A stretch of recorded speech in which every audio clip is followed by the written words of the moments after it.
I was 29, a woman who'd learned to breathe through the sting of being underestimated, the kind of breathing you practice in barracks at 4 a.m. when the world is cold and you decide to rise anyway. My name is Samantha, and the week my father married again, he introduced me to strangers in polished shoes as if I were a smudge on fine crystal, just a security guard, while the ocean outside the resort kept folding itself into quiet silver. He liked things that glittered, the gold-edged invitations, the chandeliered rehearsal dinner, the flutes of champagne lifted by hands that smelled of cologne and power. I liked things that held a steady stance, a clear line of sight, a plan that keeps people alive.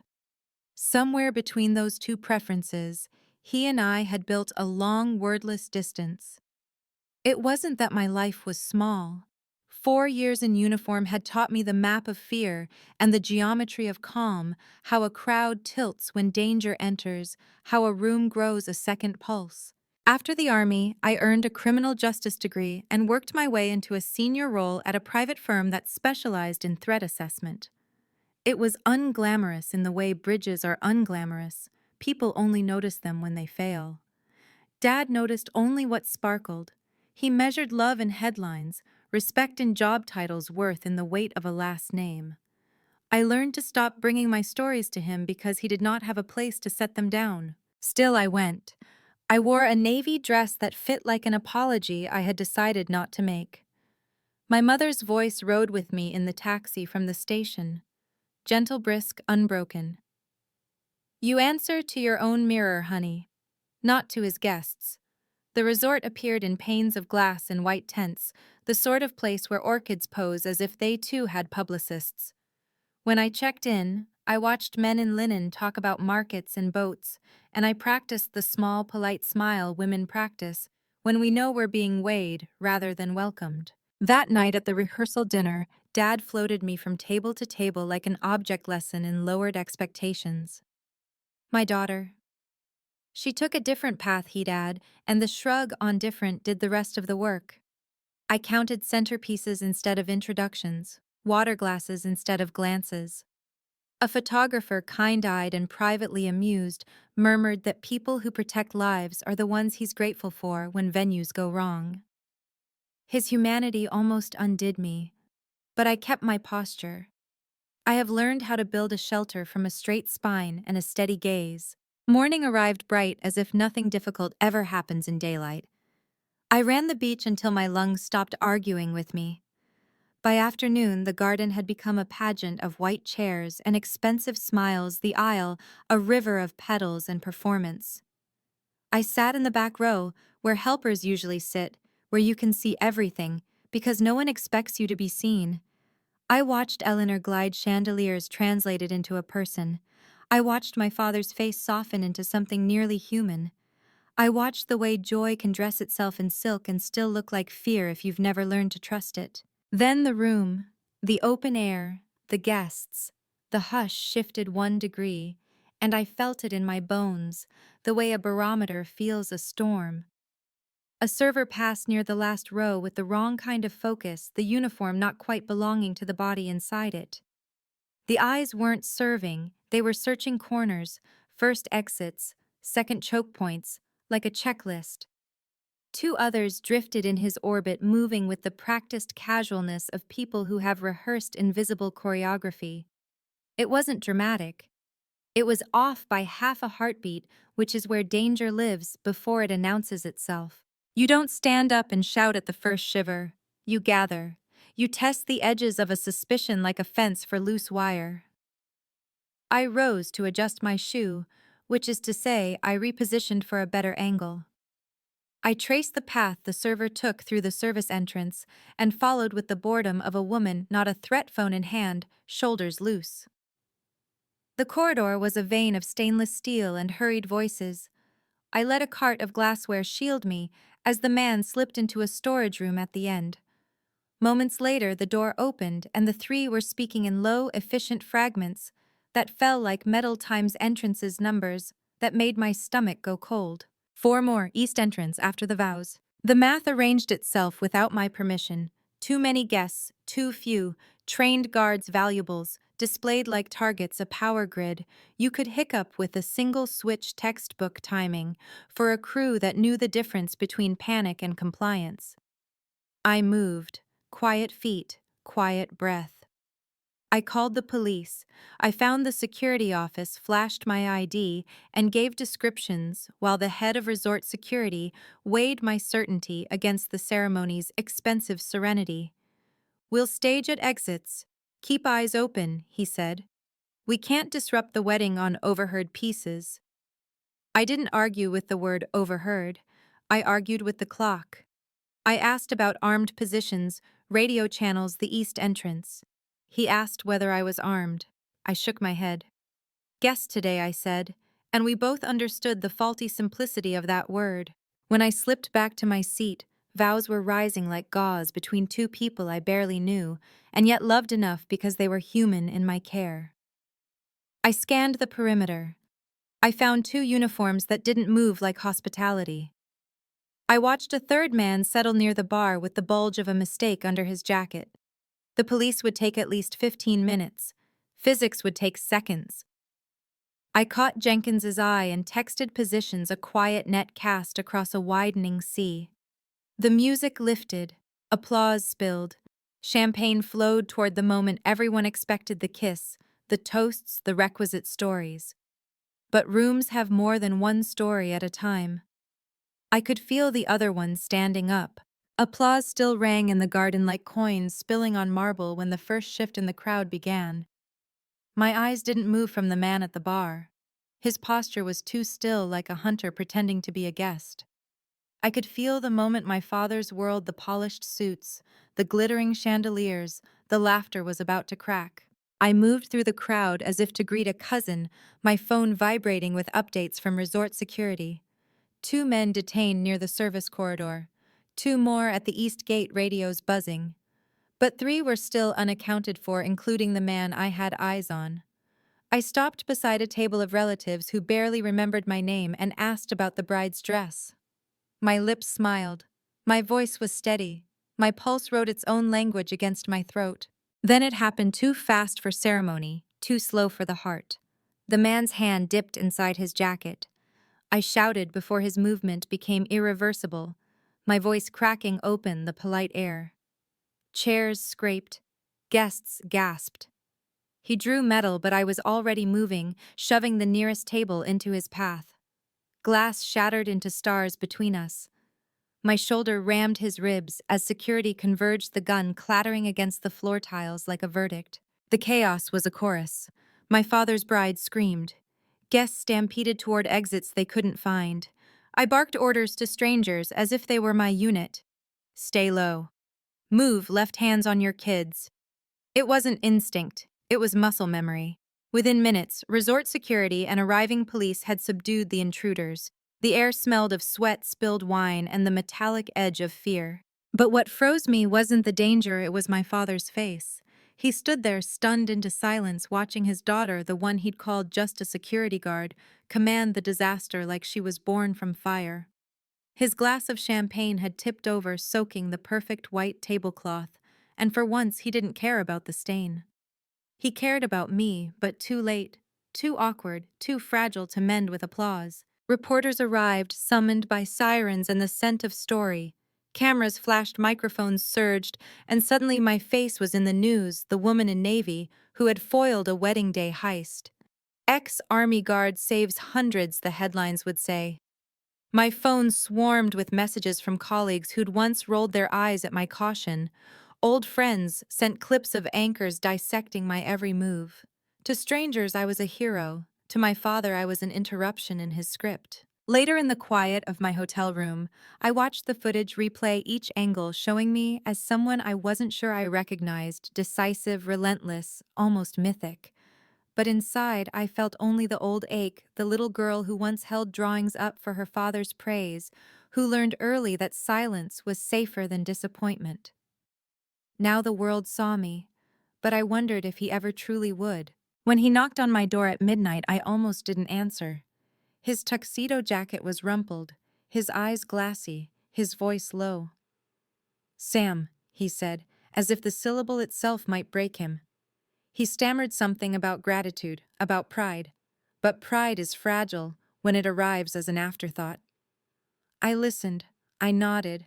I let him speak because I no longer needed his words to define me. I had saved his world, but I could not save our bond. That was his work, not mine. The morning after sunlight crept through the hotel curtains like an intruder. The headlines had already multiplied. My phone wouldn't stop buzzing videos of me tackling the armed man, screenshots of news anchors calling me the unexpected hero, strangers on social media writing that I was proof of courage in a silk dress. I should have felt vindicated. Instead, I felt hollow like applause echoing in an empty hall. At breakfast, the dining room buzzed with gossip. Guests whispered over coffee cups, retelling my story as if it were part of the wedding package they had purchased. I walked in quietly, head high, only to watch conversations hush mid-sentence. My father sat at the head table with his new wife Eleanor, both of them pale from the previous day's chaos. He looked up at me, but his eyes slipped away like someone too ashamed to hold a gaze. I was used to that, Sam, Eleanor said gently, motioning me over. Her voice was soft, warmer than I expected. You saved all of us. We owe you everything. Her hand reached for mine, trembling slightly. I wanted to believe her sincerity. But I also knew sincerity had limits, especially in a world where appearances mattered more than wounds. My father finally spoke, clearing his throat. You handled yourself well yesterday. I underestimated you. His words were jagged, unpolished, like a man learning a new language late in life. I waited for more. For once, maybe a confession about the years of dismissal, the careless cruelty, the silence after my mother's death when I needed him most. But he said nothing else, and so I nodded, not for his sake, but for mine. By afternoon, police investigators asked for a statement. I sat in a quiet room with two detectives recounting every detail: the suspicious server, the overheard fragments, the way the men moved like choreography. As I spoke, I felt the old training kick in, clear, precise, professional. Yet beneath the surface, emotions stirred like a storm. Fear for the guests, rage that danger had seeped into a wedding, shame that a part of me still craved my father's approval even while saving his life. That night, alone again, I thought about my mother. She'd been gone for 10 years, but her voice lingered in me. She used to say strength isn't about who sees you, it's about who you can still be when nobody does. I held on to that as the cameras replayed my every move. Because I knew the world's applause would fade, just like my father's fleeting words of praise. But what I didn't expect was the phone call. A woman's voice on the other end, low and deliberate. She introduced herself as someone connected to the arrested crew family of one of the men. You think you ruined us, she said, but you only uncovered the surface. There are things about your father you don't know. Her words chilled me more than the gun had. I pressed for details, but she hung up before I could catch a name. I stared at my phone, heart hammering. Could this be a bluff, a threat? Or was it something darker, that the attempted heist wasn't random, that my father was somehow tangled in threads I'd never seen? Sleep deserted me. Every shadow in the hotel felt sharper, every knock at the door heavier. I couldn't shake the echo of her voice. There are things about your father you don't know. And suddenly the heroic headlines felt like a curtain hiding a play I hadn't yet been invited to watch. The next morning I checked out early, unable to bear another stage smile or whispered thank you from people who only days ago saw me as background noise. The news vans outside the resort nearly blocked the driveway. Cameras pointed at me, questions flying. How did you spot them? Do you feel like a hero? I kept walking, my heels clicking like punctuation against the pavement. Hero was never the word I wanted. Seen was, heard was, loved was. Back home, my apartment felt too quiet, the silence pressing in after so much chaos. I dropped my bag and sat on the couch, still in the navy dress I hadn't had the heart to fold away. My phone buzzed again, unknown number. I almost ignored it, but some instincts you don't silence. Did you really think it was just a robbery? The woman's voice returned. This time I caught the rasp of cigarettes, the faint clatter of a train in the background. Ask your father about the land deal, about the money, about why we were there at all. Before I could answer, the line cut. My chest tightened. I'd always known my father played close to power, shaking hands with men whose smiles never reached their eyes. But I hadn't imagined he might invite danger to his own wedding. I wanted to dismiss it as manipulation, the bitterness of a criminal's family. Yet her certainty clung to me like smoke. That night I searched. Old news archives, property records, whispers of development projects tied to his name. And there it was, a resort expansion deal worth millions, with investors who'd since vanished under fraud investigations. My father's name appeared in legal filings, buried but present. The timing aligned too perfectly, debts unpaid, partners betrayed, and then men showing up at his wedding not just to steal but to send a message. I felt sick. I had saved his life, the life of a man who might have endangered all of us for his own ambition. My hands trembled as I printed the documents, pages spilling across my table like evidence in a trial no one else wanted to see. Memories pressed in his voice, telling guests I was just a security guard, the disdain that had shaped my childhood, the years I spent building a life outside his shadow. And now this. A father who mocked my choices yet hid secrets darker than anything I'd ever stood against. I thought of confronting him directly. But what would he do? Deny it, twist it, smile, that politician's smile he wore even at breakfast? No. If I wanted truth, I needed to approach carefully. And for the first time I wondered if revenge wasn't only about him seeing me, but about the world seeing him for what he really was. Sleep eluded me. I lay awake listening to the city hum outside my window, my mind replaying the woman's words. There are things about your father you don't know. And I realized she was right. The wedding chaos wasn't the climax of my story. It was the beginning. Days blurred into one another, each one heavy with secrets I hadn't asked for but couldn't ignore. My father called once, his voice clipped and measured, thanking me again in the same tone he might use for a business associate who had done him a favor. He didn't ask how I was sleeping, whether I was safe, or if the gunman haunted my dreams. He didn't mention the headlines that still carried my name. Instead, he pivoted quickly to Eleanor, her gratitude, the family's relief. His words dripped with polish, but no weight. I listened in silence, and when he hung up, I felt the distance between us widen into a canyon. But the papers on my table refused to let me rest. The land deal was a maze of shell companies and falsified signatures, but one name appeared over and over again: Richard Alcott, my father's closest business partner. He'd been indicted years ago in a fraud scheme that bled investors dry and left employees bankrupt. Somehow, my father's name had been spared public shame, then tucked safely behind Alcott's downfall. Yet here it was again, connected to the resort, to money that vanished, and men who showed up with guns. The betrayal struck deeper than his insults ever had. To dismiss me as just a security guard was arrogance. To risk innocent lives for greed, that was unforgivable. One evening, unable to carry the weight alone, I called an old army friend, Maya. She had been my battle buddy in more ways than one, and when she answered, her voice was the first steady ground I'd felt in days. I told her everything: the overheard threats, the phone calls, the documents. She was quiet, letting my words unspool. Then she said, "Sam, you've always been the one to step in when others freeze. Maybe it's time to do the same for yourself. Don't protect him, expose him." Her words lodged in me like a truth I'd been circling but too afraid to land on. So I made a plan. Not the kind my father would dismiss, but one built on evidence, timing, and precision. I gathered the documents into a binder. I traced the transactions, highlighting the trails of money that led back to him. I reached out to a journalist I trusted, someone who had once interviewed me about veterans re-entering civilian life. I didn't give details yet, just asked for a meeting. The night before, I stared at my reflection in the bathroom mirror. I was my mother's daughter more than his eyes, steady mouth set with quiet resolve. She had once told me betrayal doesn't rot you from the outside. It festers inside until you decide to cut it out.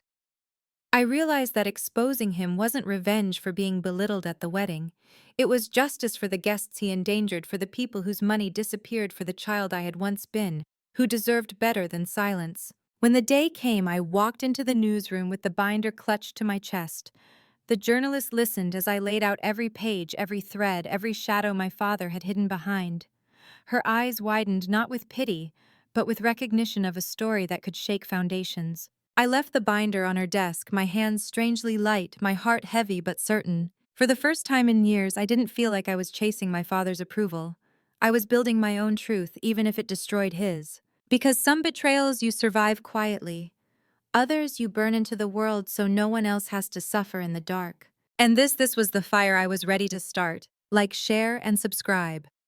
If you believe stories like mine deserve to be heard because silence only protects the wrong people, tell me in the comments what you think. Would you have done the same?